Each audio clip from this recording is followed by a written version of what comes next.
Theoretically, the Senate might discuss and decide only such issues as were presented to it by a magistrate, and its decisions were merely advice, senatus consulta, without the force of law. Actually, its prestige was so great that the magistrates nearly always accepted its recommendations. A quote by Will Durant from his book, Caesar and Christ.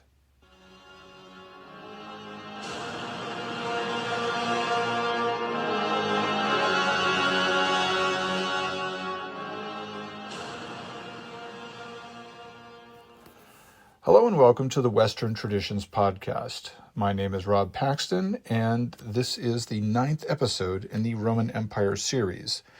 This episode will go over some heroes and stories from the era of the very early Republic in Rome in the 5th and 4th centuries before Christ.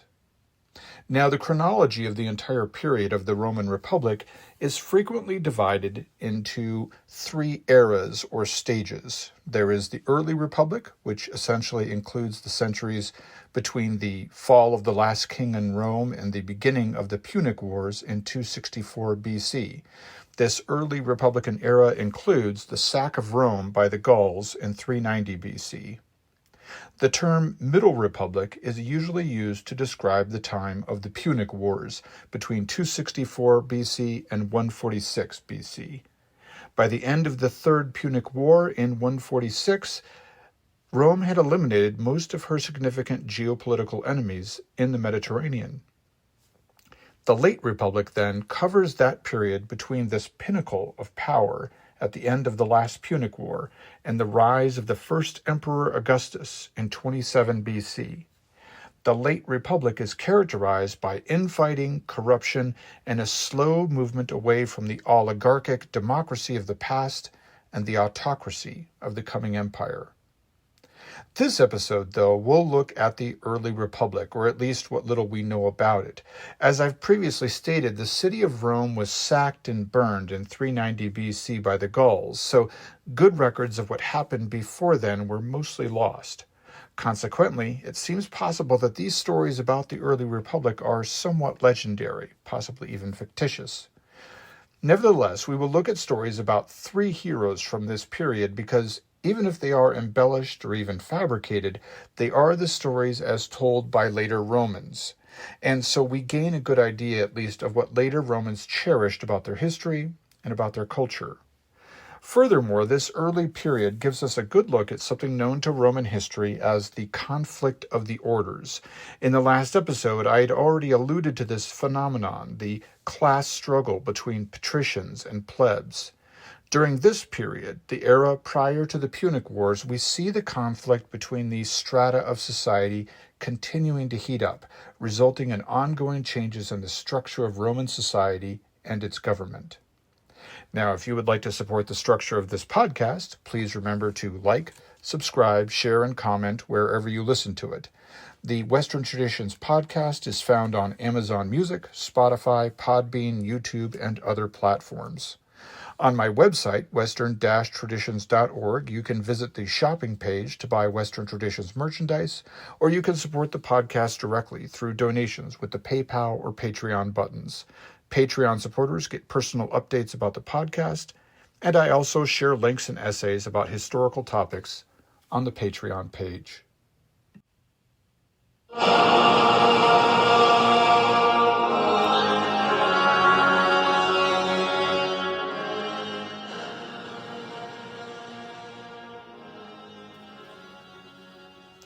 Let us begin with Coriolanus. His account is possibly the most legendary, and the modern consensus is that he did not even really exist. However, Plutarch, who is not afraid to describe certain characters in his essays as somewhat legendary, appears to take it for granted that the man was a real general of the Roman Republic. According then to what ancients such as Plutarch and Livy have passed down to us, Coriolanus was a real man, son of a patrician family who led Roman forces in battle and exemplified certain cherished aspects of Roman conduct. His praenomen, or the first of his 3 names in the Roman nomenclature called Trianomina, is uncertain.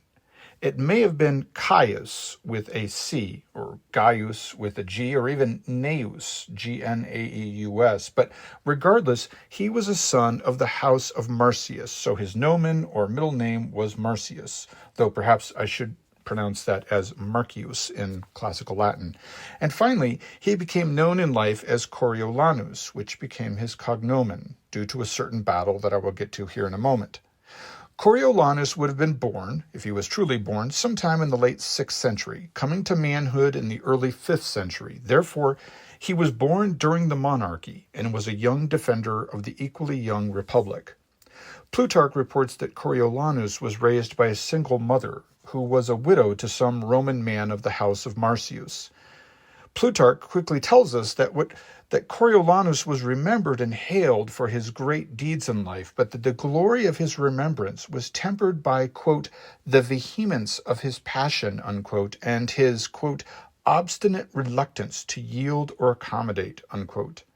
And this just reinforces the idea that the Romans were less willing than the Greeks to forgive bad conduct in their heroes. Achilles could pout on the beach all he wanted, and Odysseus could get himself tangled in any number of situations complicated by awkward moral choices, because these men ultimately accomplished great deeds. The Greeks forgave them their errors, indulged them, because they atoned for their misdeeds and their omissions with their heroism. Roman heroes, though, must demonstrate dignity and humility as well as bravery and ingenuity. For more evidence of this, just revisit the Aeneid, and there in the portrayal of Aeneas, you have the perfect Roman man. Brave and strong, yes, but more importantly, dutiful, pious, dignified. Perhaps the defects in Coriolanus' character derived from the very circumstances in which his superior qualities originated. Disadvantaged by his lack of a father growing up, Coriolanus threw himself into manhood, as if he had something to prove. As Plutarch tells us, he inured his body to all sorts of activity and endurance. He learned to handle weapons and armor as a very young boy, outran his opponents in all the races, outwrestled them in all the fights, and was known to be tireless and brave, almost foolhardy from the very start of his manhood. Now, when Coriolanus was a young man, the exiled King Tarquin was still organizing resistance against this new republic, and many of the realms surrounding Rome allied with this king, all of them eager to take a local enemy down a notch, even if it would just aid a foreign king to retake his throne. And Rome's danger cannot be understated here. At this point, the Romans controlled just 300 or 400 square miles of territory in west-central Italy. That may sound like a lot, but it's less than the metropolitan area of many modern major cities. In fact, they probably only controlled a territory the size of the actual city of Rome today. And this included all of their farmland as well as all of their urban and suburban homes and businesses. Even with Iron Age arms and technology, it would not take much more than one major battlefield loss to overrun such a tiny republic. So when young Coriolanus displayed unusual bravery in a battle versus these enemies, he was recognized and lauded by his superiors and crowned with a garland of oak leaves, as was and continued to be the custom in Rome for recognizing a man who had saved Roman lives. And Coriolanus, or Marcius as he still would have been known at this time, went on to achieve other victories and earn more trophies from the Romans, but most important of all to him, so the legend goes, was the joy of his own mother each time she saw him crowned with another reward for glory. Now, as with virtually all Roman stories from the Republican era, though, there's more to the plot of Coriolanus' legend than his heroic deeds. There is, as always, the class conflict. Get used to this in reading Roman history. It almost always comes back to the warfare between the commoners and the upper classes. It came about, when Coriolanus was already quite famous among the Romans, that the plebs began to agitate about their treatment, especially due to the moneylenders who preyed on them. It should be remembered that this legend dates back to a time just before the 12 Tables, about which I spoke in the last episode, and a portion of the 12 Tables was dedicated to controlling interest rates on loans. Indeed, the class struggle in the tale of Coriolanus may be a surviving tale of the conflicts which led to the resolution that was the 12 tables. Anyway, even men who had fought for Rome in its many battles were finding themselves turned out of house and home and turned into paupers, mainly due to moneylenders who seem to always be a pestilence in society, even today.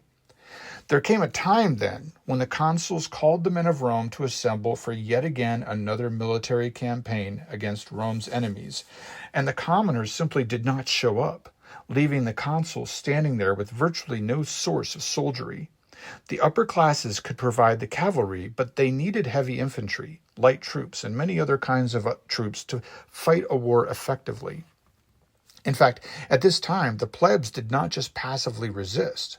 When they saw that the Senate was not going to address their concerns, they seized control of a nearby hilltop and declared that they could go anywhere in Italy to breathe air, drink water, and die, which was all they could any longer afford to do in Rome anyway.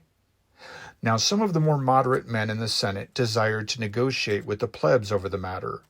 Not Coriolanus, though. He is not that kind of hero. Coriolanus was enraged with the insolence of these plebs and told the Senate that this would lead to full-scale revolt and that the resistance must be put down at once. Here, though, is what one of the senatorial negotiators had to say to the plebs on their hilltop redoubt. "It once happened," he said, "that all the other members of a man mutinied against the stomach, which they accused as the only idle, uncontributing part in the whole body, while the rest were put to hardships and the expense of much labor to supply and minister to the stomach's appetites. The stomach, however, merely ridiculed the silliness of the members, who appeared not to be aware that the stomach certainly does receive the general nourishment, but only to return it again and redistribute it among the rest. Such is the case, ye citizens, between you and the Senate. The counsels and the plans that are there duly digested convey and secure to all of you your proper benefit and support." And the plebs accepted this reasoning and opened negotiations which led to the Senate agreeing to the annual elections of 5 tribunes. This was, according to the legend, the origin of the tribunes, elected men who would work in the government to ensure that the consuls and the Senate did not mistreat the commoners. This office of tribune would continue to evolve over time, growing to include 6 and then even 14 total members at any time, with the significance of their power increasing or decreasing depending on a variety of circumstances. Now, Coriolanus, for his part, wanted to show that he and his class of Roman, the patrician class, were indeed superior to the rebellious commoners. So in the next military campaign against the nearby town of Corioli, he was not content to simply drive the enemy back into their city. Instead, he pushed on with a few rugged volunteers, daring to fight even under the city walls where the enemy could fire spears, darts, and arrows down on him. Eventually, he and his small band actually breached the gates and stormed the city, which was then sacked, and thus he gained his cognomen, Coriolanus, for his taking of the city of Corioli. Later, Coriolanus finally made his move, and he stood for election to the consulship. He had a sizable following among some of the younger sons of powerful men in Rome, but he was ultimately rejected for the position of consul, probably due to his violent antipathy for the masses. Afterward, when a large quantity of grain arrived in Rome from various parts, including a gift made to the Roman state by the people of Syracuse and Sicily, there was a political movement to disperse the grain equally among the people of Rome. Coriolanus, however, would hear nothing of the kind. He characterized this ancient communism as pandering to the masses, as something that the Greeks would do, because in Greece, as he said, quote, "the populace is supreme," unquote. When the tribunes present in the hearing before the Senate relayed this message to the plebs outside, there was a tumult. Only just barely did the tribunes and the senators keep the entire populace from overthrowing the state in that moment. A great and lengthy courtroom drama ensued, in which Coriolanus was initially made to appear before the people and explain himself and his remarks, but he spoke so unapologetically and so insultingly that the tribune sentenced him to be thrown from the Tarpeian rock and thus fall to his death. But after much back and forth between the upper and lower classes and more proud words from Coriolanus, he was finally sentenced to mere banishment. So Coriolanus took up residence among the Volscians, against whom he had actually just recently led Roman troops on many occasions. Soon then, being as passionate in his vengeance as he had previously been in his loyalty to Rome, Coriolanus was leading Volscian troops against Rome. He laid waste to the countryside, seized many Roman colonies, and conquered many cities allied to Rome as well, according to the legend. Eventually, his army came to the very walls of Rome itself. The populace inside those walls, both the real quote-unquote people and the commoners alike, found themselves terrified. The Senate first sent politicians to try to sway Coriolanus. Then they sent priests. But all their appeals to brotherhood, to the gods, were to no avail. Finally, when it seemed certain that this former favored son of Rome would soon lead foreign troops over the walls and destroy the city, his mother and his wife and his children were sent to see him in his war camp. He could not resist his mother's pleas on behalf of Rome. He broke up his camp and returned the Volscian soldiers to their homes.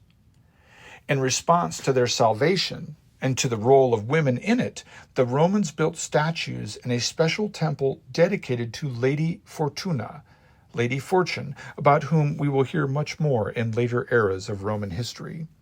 But Coriolanus himself was not fortunate. Upon returning to his new home among the Volscians, he was charged with treason for having let the Romans escape a certain defeat. The exiled Roman had both supporters and detractors among his newfound friends among the Volscians, but while they argued the merits of his case, conspirators attacked the man in a group, in much the same way perhaps that Julius Caesar was brought down, and they successfully assassinated him. In the immediate aftermath of this tragedy, the Volscians again went to war, this time with one of their own allies. The result, without Coriolanus, was the total defeat of their army, and the Volscians were so weakened by this loss that they soon became subject to Rome.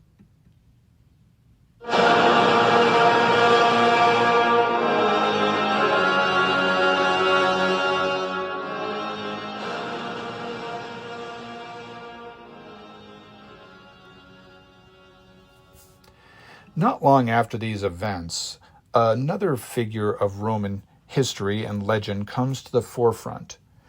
In fact, he may have been a contemporary with Coriolanus, even if they were both essentially legendary. I speak now of Lucius Quinctius Cincinnatus. Maybe in classical Latin that would be Lucius Quinctius Cincinnatus, but he is remembered today simply as Cincinnatus. We learn of Cincinnatus through the Roman historian Livy rather than Plutarch. Cincinnatus provides us with perhaps the classic example of Roman patrician virtue. Coriolanus was a great man, but for the Romans he was too passionate and too ambitious. When we read the Greek histories, when we read about men like Alcibiades and Themistocles, they are at least tacitly admired for their wily ambition and their distrustfulness, but this trait was a sign of low character for the early Romans.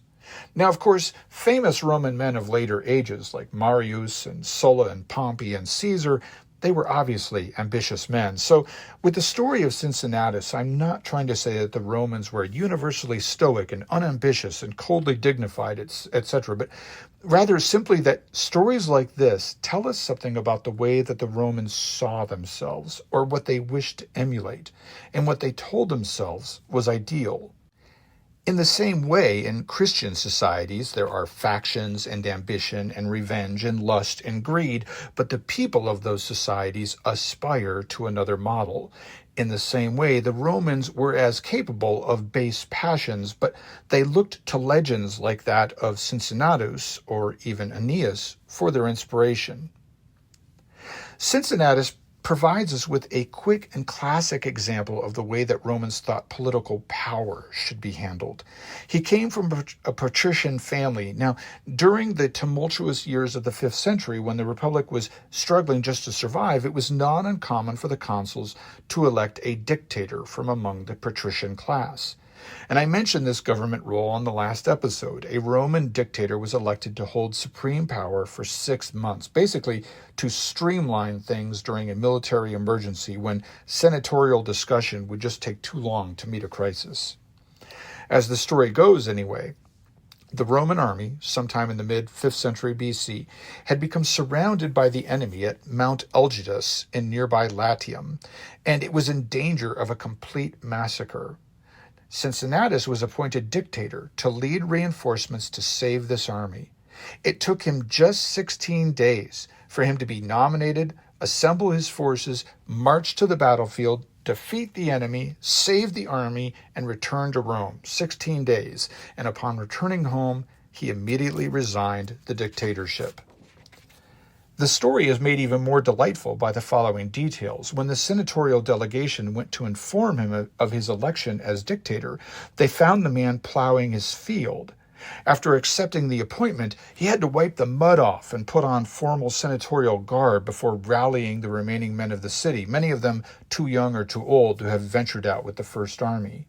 And after winning the battle with this army, which saved Rome and its main army, just 16 days later, Cincinnatus returned to Rome, resigned his post, and went back to plowing his field. The story presents ideal Roman virtues. Cincinnatus is brave, as any Roman man should be, but he's not vainglorious about it. He accepts the responsibility of power in the dictatorship, but does not use it to his own advantage. He does not, for example, try to extend his dictatorship even one moment longer than what was required to accomplish what he was sent to do. A weaker man, a less virtuous man — remember that virtue originally simply meant manliness for the Romans — a less virtuous man might have tried to use this power to enrich himself or his friends, dole out favors, etc. And then he returns to his humble work in plowing his fields where he grows some cabbages. However real or fictional this account may be, there's one important detail that we should notice, though. Cincinnatus was not a fan of the plebs. Virtuous as he may have been, he was not an egalitarian. The legend tells us of how he stood against all measures in the Senate that favored the plebs. The legend of Cincinnatus also tells us that, in fact, that his son was charged with actually murdering one of the plebeians, and that Cincinnatus had to sell much of his estate to pay the fine that was leveled against the family. He moved to a smaller farm farther away from the city after this, where he continued to plow the land and grow his cabbages. Now, today we see the wealthy as people far separated from the labor of their servants and the products which give them their wealth. And in times of war, the wealthy are the ones pulling the strings and reaping the benefits, while poor people go to die in battles which benefit only the arms makers and the oil barons and so on. When we look at someone like Cincinnatus, then, we might be inclined to see him as just another oppressor, one of the upper classes who used plebeians, the working class, to further his own gains. But the thing that seems to distinguish the upper classes of the past, compared to those that we have today, is that they had skin in the game. Cincinnatus may have been rich and domineering, but he was not afraid to share toil and share danger with the people that he led. And we see this also in the stories of the ancient Greeks as well. Odysseus finds his father, the former king, living simply in the countryside in a hut at the end of the Odyssey. And his wife, Penelope the queen, she spins her own wool. And Cincinnatus is muddy from working his fields alongside his servants and slaves. And when these famous wealthy men of the past declare war, they do not send others to do their dirty work. They share the danger and quite often suffer death in battle. In the Greek series, all the heroes and leaders were often at the forefront of battles, right down to Alexander the Great. This sharing in the troubles of life and in battle is a characteristic of the wealthy right up until the modern age, actually. Even as recently as the U.S. Civil War in the 1860s, we see many generals on both sides of the conflict running great risks and dying in battle, not just sending others to die so that they might benefit. In World War II, it was still common for sons of the wealthy, like John F. Kennedy, to share the dangers of war with comrades from less advantaged backgrounds. And then something changed. The wealthy stopped sharing those dangers, stopped sharing, so to speak, skin in the game. They started to benefit enormously from the labor and suffering of others without sharing any of the risks and troubles. Discussion of that change, in which we see now that the ultra-wealthy are completely cocooned, completely preserved from the struggles of the common man, this will all appear in another series in this podcast. But so while we may scorn a man like Cincinnatus somewhat, and quite justifiably as an elitist, we should still admire and respect his bravery and his willingness to stand alongside plebeians and to share their work and their dangers on the battlefield, even if he stood to gain more from the risks taken. And understand that there is, unfortunately, more to this story than just that noble legend.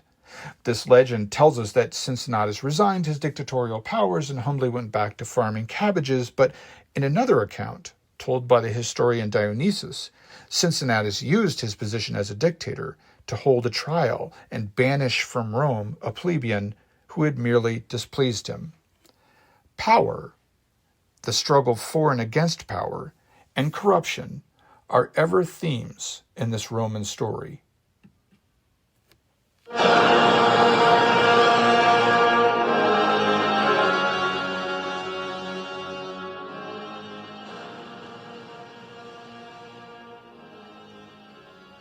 Ancient historians of Rome, such as Polybius, portray the ancient Roman Republic as the very model of order and stability. But Polybius, who was technically a diplomatic hostage during his time in Rome, was either very enamored of Roman society or who was trying to flatter his captors, or both. So in his writings, he gives us an idea of Rome which unfolds in as orderly a fashion as the universe does in the first chapter of Genesis, right? One logical step after the other. But reading the histories of Plutarch, one can become easily confused when trying to compare his descriptions of events and people with Polybius's and others' portrayals of Roman government. For example, I've told you about the supremacy of the Senate and their delegation of power to two consuls who were elected year by year. In times of great need, a dictator might be elected for 6 months or even less in the case of Cincinnatus. Yet when we come to the story of a man like Camillus, who reportedly saved Rome from being completely erased from history after it was sacked by the Gauls in 390 BC, it's hard to see this stratified scheme of government in place and working just as described. Camillus himself was never once a consul, but he was dictator several times. And the story of his life seems to portray the popularly elected tribunes as having more de facto power than the consuls and even the Senate itself.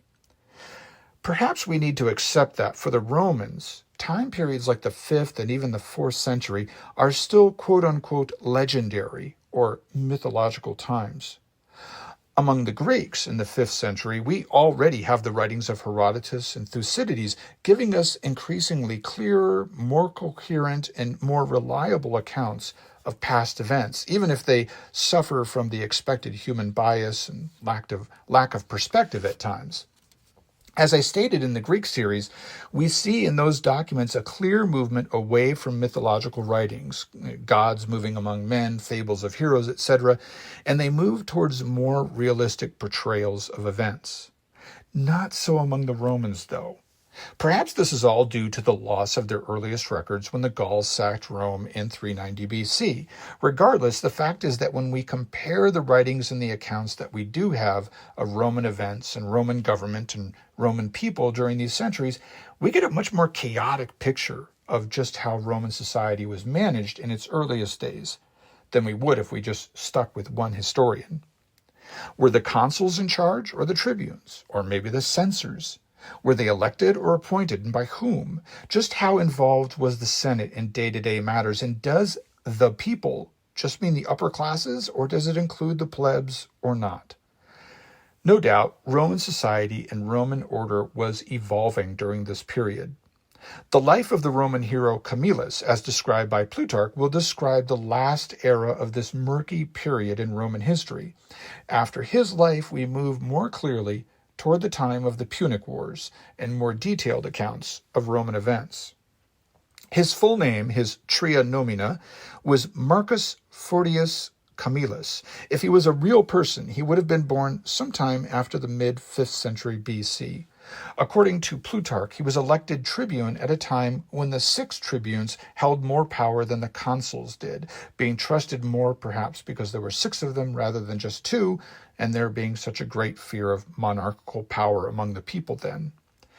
The story of Camillus begins then sometime around the year 400 BC with the siege of a city called Veii. Now, that may be properly pronounced in Latin Veii, but it is very common in English to simply call it Veii.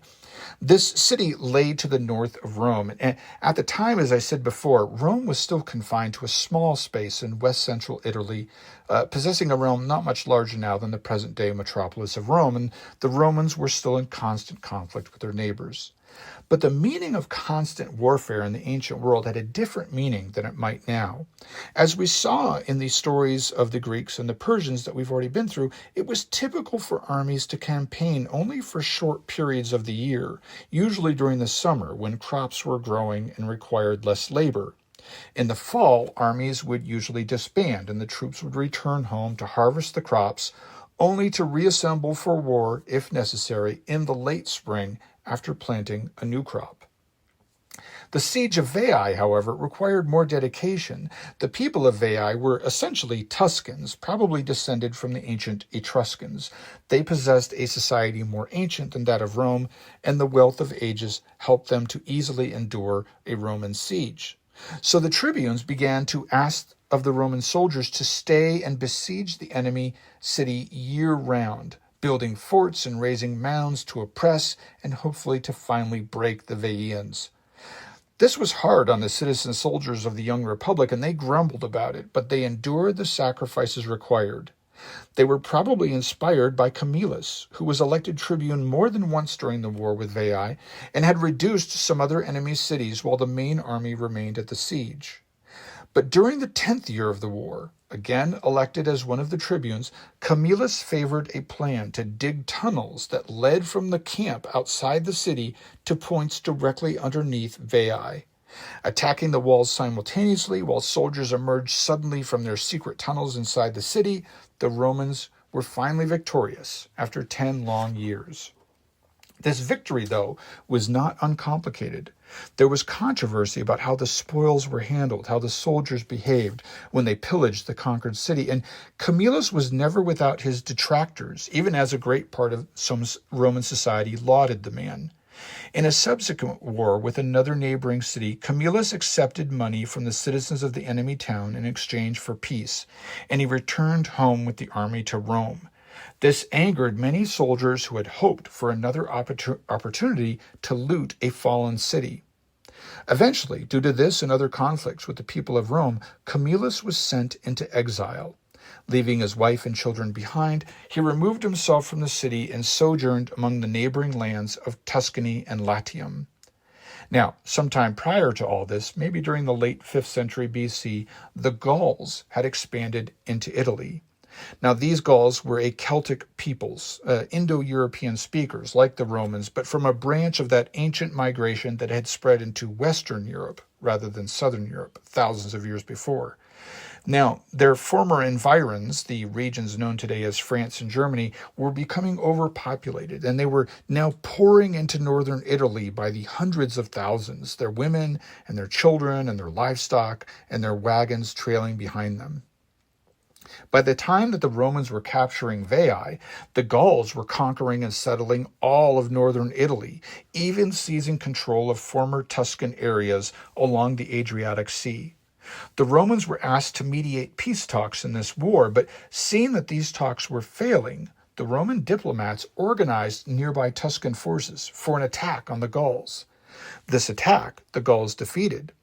But the Gallic leader, a man named Brennus, was enraged by the perfidy of the Roman diplomats who had come as ambassadors of peace, only to violate their neutrality by siding with the enemy. In the aftermath of the battle, he marched his army toward Rome. Now, we have a tendency to portray the Gauls as these classic barbarians in our heads. They're men dressed in animal skins, if they're dressed at all. They're swinging axes. They're setting fire to everything. But it's clear from their descriptions that these were men with just as much refinement as any other and just as much intelligence. They were not burning cities down and looting everything that they came across. They were, as does every major power in the world, using their strength, which in this case lay in their numbers and their ferocity, to better their position in the world, and thus have all great powers ever done, no matter how quote-unquote civilized they appear. Now, on their march to Rome, Brennus ordered his troops to leave all of Rome's neighbors untouched. "We are only at war with the Romans," he told these people, thus ensuring their neutrality in the coming conflict, if not actually garnering their assistance. The army that the Romans were able to muster to meet this sudden challenge was large, perhaps 40,000 men, according to Plutarch, but they were mostly untrained conscripts with no time to drill or prepare. The Gauls, arriving swiftly, swept them aside and entered the city. When the Gauls came to the Roman Forum, they found a strange sight. Here had gathered many elderly priests and senators, those who had decided they could not bear to abandon the city or to take refuge in the capital. The capital was the fortress on a hilltop at the center of the city, much like the Acropolis of Athens, where survivors might rally after a breach of the city walls. And here many inhabitants, including Camillus's family, had taken refuge. But these old men that the Gauls found, seated and dressed in their finest robes in the Forum, were completely silent and motionless. The Gauls, Plutarch tells us, thought that perhaps they were some exalted beings. One bold Gaul, though, approached an old senator and tugged at his beard. The enraged old man struck the soldier with his staff, and in response, the Gaul stabbed him with his sword, killing him.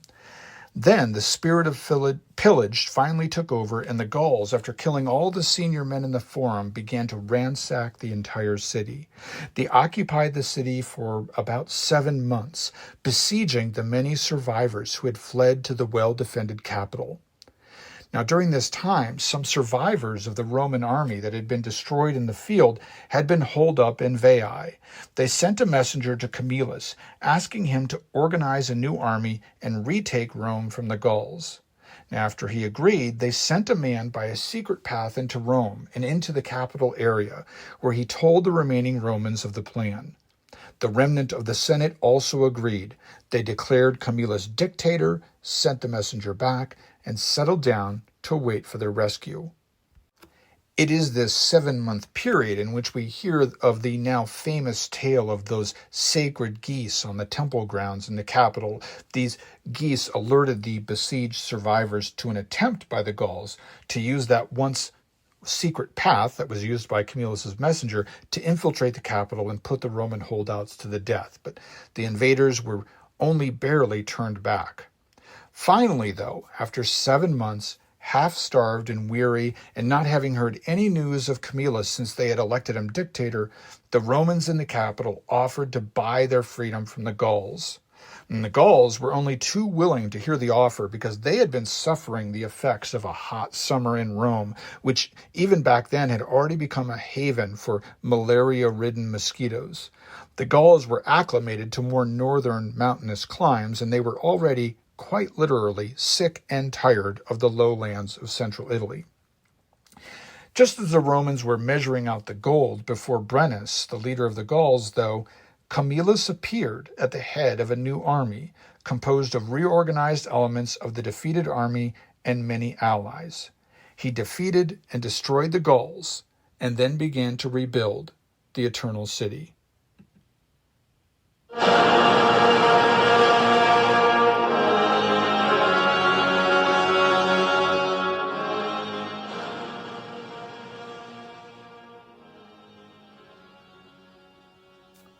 Camillus would go on to be named both tribune and even dictator. several times in his life. The years after the sacking of Rome were as dramatic as any in the history of Rome. At this time, the conflict between the commons and the patricians continued to heat up. If you pay attention to global politics, if you know anything about the political turmoil of the last few centuries, then you are familiar with the idea of land redistribution. Radical political movements will state that the best solution to inequality in agricultural societies is redistribution of the land. In more industrialized or commercial societies, the same kind of movement will demand a more direct redistribution of wealth itself. Already in ancient Rome, this economic solution to inequality had occurred to political leaders. As Camillus aged, there was a greater outcry to resolution for resolution to the ever-present inequality between patricians and plebs. And first, it was suggested that one of the two consuls elected every year should always be chosen from among the commoners.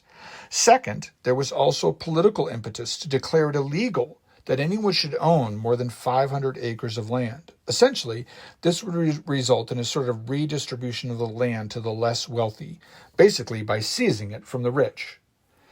Camillus was conflicted about such matters. He had always stood on the side of the patricians in earlier class conflicts, but now, so many years later, he had fought alongside so many men, so many plebs, who now clamored for some redress of this grave economic injustice that it was hard for him to take sides. In the end, more severe reforms were avoided, but it became customary for consuls to be elected, at least sometimes, from among the plebs, with commoners even being called to the dictatorship in times of need. The tribunes would also grow in number, as would their power. Their greatest stance against the patrician senate was to simply say veto, or beto, I forbid in Latin, against any senatorial decision. And this veto would, in the words of Will Durant, bring to a grinding halt all the machinery of the state until the tribunes were satisfied. Now, in the next episode, we will transition into the era of the Middle Roman Republic, a long and busy period of Roman history in which the Punic Wars reshape the atmosphere of the Mediterranean and restructure the Republic itself. Until next time, I thank you for listening to the Western Traditions Podcast.